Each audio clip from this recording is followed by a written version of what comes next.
Shalom, salam sejahtera bagi kita semua, saudara-saudara sekalian, dan selamat datang di channel ini. Tuhan Yesus memberkati.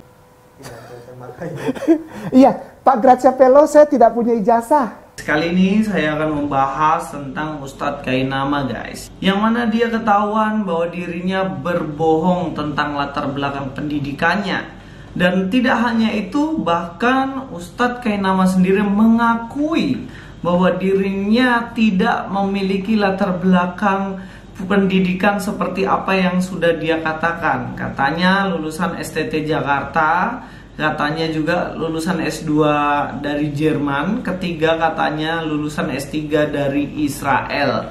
Dan kemudian ternyata beliau sendiri tidak dapat sama sekali membuktikan apa yang telah dia omongkan, guys.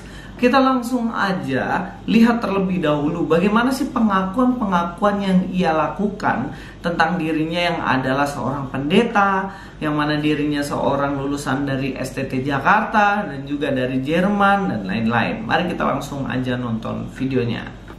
Sejak S1 saya di Sekolah Tinggi Teologi Jakarta, Jalan Proklamasi nomor 27 Menteng.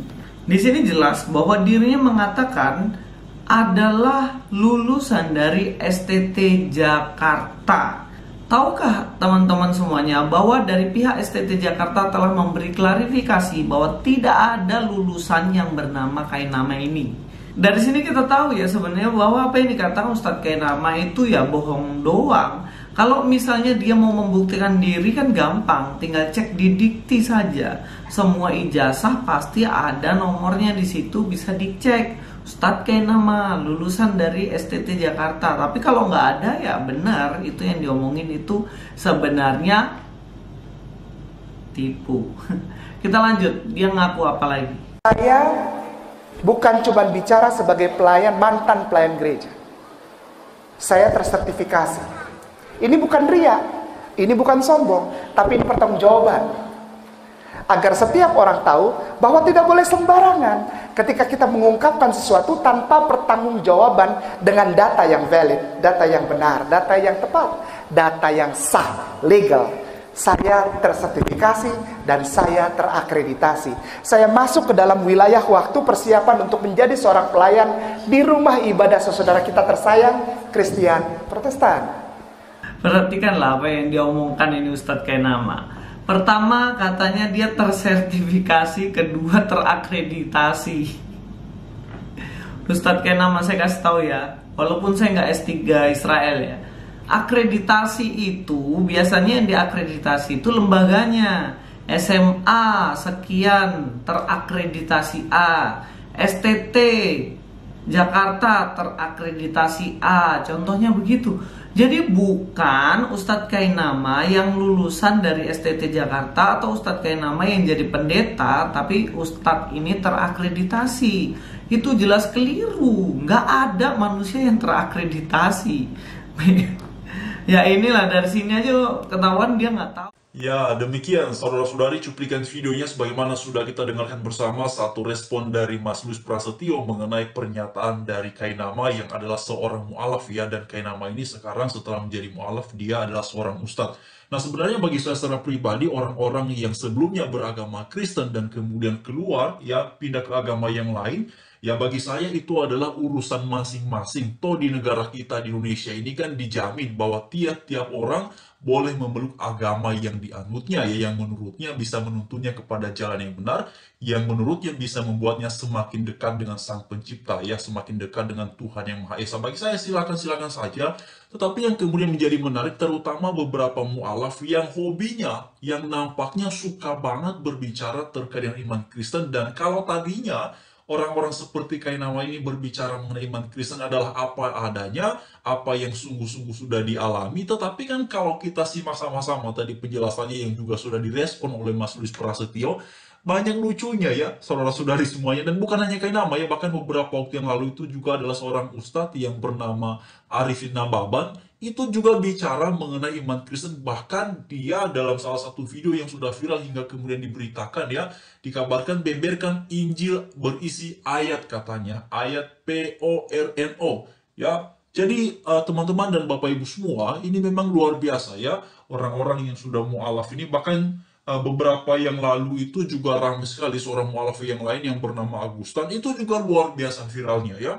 Viralnya bukan karena kesaksiannya yang menakjubkan, kesaksiannya yang kemudian menyejukkan hati, bisa menginspirasi. Ya, nggak tahu ya apakah bagi kalangan tertentu, bagi orang-orang tertentu, kesaksian-kesaksian ataupun kemudian omongan-omongan seperti Agustan, seperti Kainama itu bisa menginspirasi mereka, ataupun kemudian bisa memberikan wawasan baru kepada mereka, ataukah seperti apa. Tetapi kalau ditinjau dari aspek keyakinan beriman orang Kristen, orang-orang yang seperti ini, yang merasa tahu tentang ayat-ayat Alkitab, yang merasa tahu tentang iman Kristen, dan yang kemudian dengan berbagai macam title ataupun kemudian latar belakang pendidikan yang nampaknya mereka bangga-banggakan dan mereka sampaikan dalam pertemuan-pertemuan di mana mereka diundang, ya apakah itu memang sesuatu yang mereka inginkan ya untuk mereka bisa tampil dengan gaya yang demikian dan sebagaimana. Tetapi poinnya, saudara-saudara semua,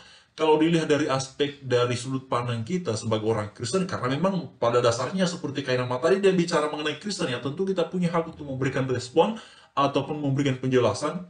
Ini justru orang-orang seperti ini tidak mengerti ya, tidak mengerti, tidak tahu apa-apa tentang apa yang kita imani, yang kita yakini sebagai orang Kristen. Ya mungkin sebelumnya mereka pernah terlibat dalam kegiatan pelayanan di gereja ya. Mungkin saja sebelumnya mereka pernah terlibat dalam aktivitas-aktivitas keagamaan dalam konteks iman Kristen.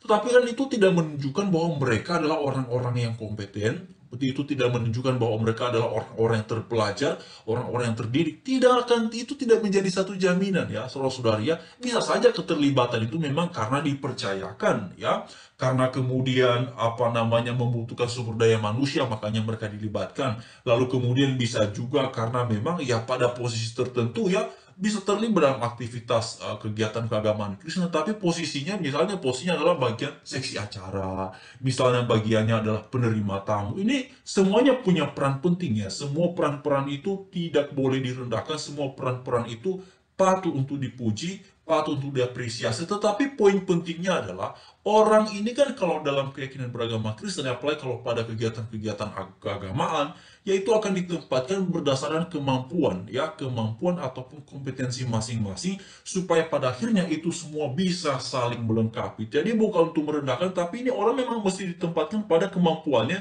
supaya kemudian di posisi itu dia bisa memaksimalkan kemampuan ataupun potensi yang dia miliki. Nah, seperti yang viral beberapa waktu yang lalu, saudara ya.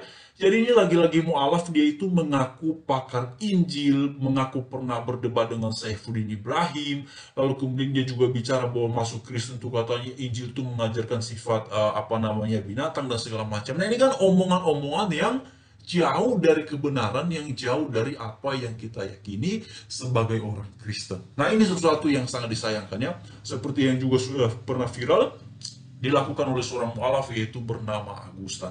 Lalu kemudian mari kita perhatikan dalam kitab Roma sebagai respon kita atas omongan dari Kainama ataupun beberapa mu'alaf lainnya. Alkitab katakan dalam kitab Roma pasal 12 ayat 19 bahwa saudara-saudaraku yang kekasih, janganlah kamu sendiri menuntut pembalasan, tetapi berilah tempat kepada murka Allah. Sebab ada tertulis, pembalasan itu adalah hakku, akulah yang akan menuntut pembalasan, firman Tuhan. Luar biasa. Saudara-saudari ya, jadi kita serahkan mereka ke dalam tangan kuasa Tuhan, biarlah Tuhan sendiri yang kemudian menyatakan kebenaran dan keajaiban dan keadilannya ataupun kasihnya kepada mereka-mereka yang suka menghujat iman kita, orang Kristen. Yang menjadi bagian kita ya sebagai orang Kristen, sebagaimana yang diamanatkan oleh Alkitab ya, 1 Petrus 3 ayat 15, kita mesti dan harus memberikan penjelasan, tetapi dengan hormat dan lembut. Terima kasih, salam sejahtera, Tuhan memberkati kita semua.